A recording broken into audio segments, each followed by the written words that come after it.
Hello friends y bienvenidos to another episode of Café con Leche. Today we're going to talk about why Yaniz and I moved to Worcester, Massachusetts. And at the very end, I'm going to give you my NFL playoff predictions. But that'll be after the main part. That way those who are not sports balls don't have to listen to it.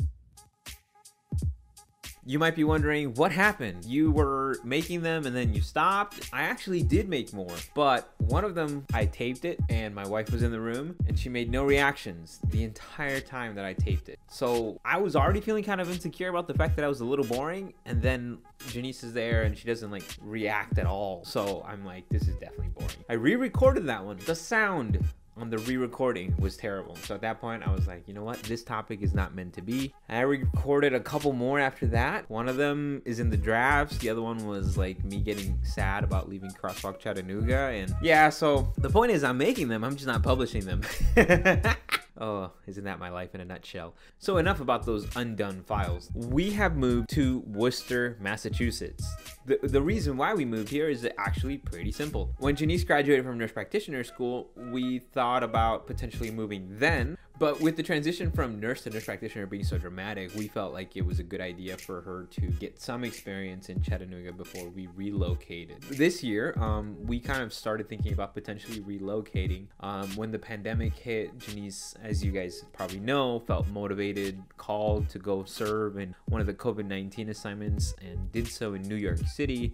And that was a pretty dramatic, the right word, that was a transformative event for both of us, really. She came back and we began to think about maybe going somewhere else where she would be able to practice in the specialty that she wants, which is inpatient, for those of you who are medical people and understand that terminology. So we sent out feelers through the country, and the only one that came through in the specific specialty, the major motive for going somewhere else, was here in Worcester, Massachusetts. The reason why we felt like that was a door opening was because although I had the most amazing friends in the Chattanooga area and I was having the time of my life serving in the Crosswalk Chattanooga campus, I didn't really feel like I had been called to live in Tennessee long term, as you guys maybe know from that other video I made about buying a lawnmower. So we moved, and we moved because I had an interest in moving. I had put pressure prior to this year, but this year was kind of the year that it became a thing that she also wanted to do, and we followed a good job for her. Now,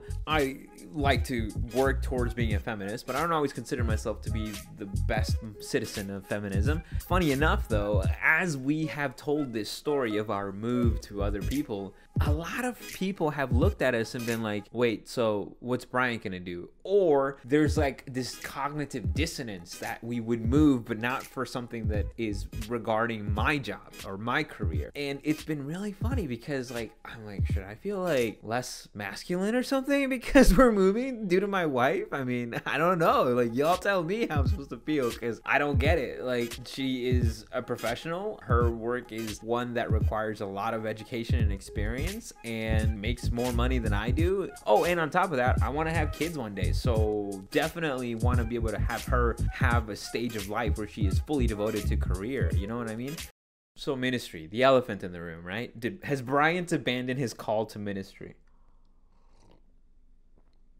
I don't think so. I don't think I have. The call to ministry and the call that's on my life to help unchurched and dechurched individuals find safe spiritual places for healing is something that can be contextualized in a number of ways. And in fact, I do have some friends who, probably not on the record, but off the record, might say that they have pushed themselves into a pastoral employment position with the conference that looks great, but ultimately leaves them feeling a little unfulfilled. And I also have some friends who have been abandoned by conferences or not taken care of in ways that you would expect to be taken care of if you're working and letting, individuals make the decisions of where you're going to live and who you will serve. I love people, but also I can be a bit of an individualist. I'm a type 4 in the Enneagram. And so this can make it difficult for me to flourish and to wholly serve if I'm not bought into the vision, if I'm not in deep appreciation and admiration of the leadership. And although it's been uncomfortable to come to peace with the fact that I am enjoying being on the margins or the fringes of ministry service in the Adventist church, the more that I kind of like enjoy it and kind of like dwell into it, it's not the worst thing in the world. I'm not sure if we're going to be involved in a specific church here, or just make a home church setting that is casual and, you know, safe. I'm not sure what all of that's going to look like, but what I do know is that I'm committed to letting God lead my life, and I'm not uncomfortable with following my wife, and I'm not even uncomfortable in going to a land that I didn't choose. One of the teachings that has been very formative in my life is this sense that there are rocks which God can cause to spring forth with water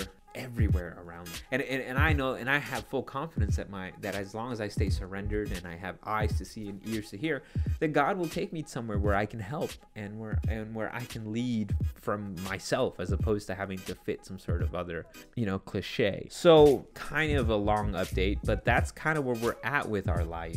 You know, I'm not sure if it's a story that is altogether true, or if it's just a story that we're telling ourselves to try to make us feel better about the fact that we left a pretty comfortable environment to go to the frigid lands of the north. But it's a good story. And as Ben Shapiro always says, never let the facts get in the way of a good story. So that's the story that we're telling ourselves. And it's the story that we will continue to tell ourselves over the next few months and perhaps even years. I don't know what God will do with us here in Massachusetts, but I do know that we're excited and that God is with us, and that if you ever want to come through and hang out in these cold places, we'd be happy to have you, as long as you took the vaccine.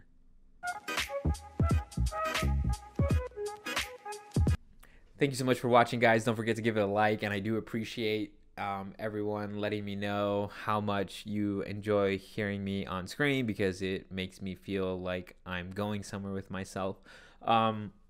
So predictions, NFL playoffs. All right, so it's starting to look like the number one seeds are going to be settling into place. I do think home field advantage is going to matter again because of the fact that only one team gets a bye. So I'm expecting the Super Bowl to be the Kansas City Chiefs against the Green Bay Packers, and I'm calling a two-peat. I'm calling Patrick Mahomes going back to back like Brady and Elway.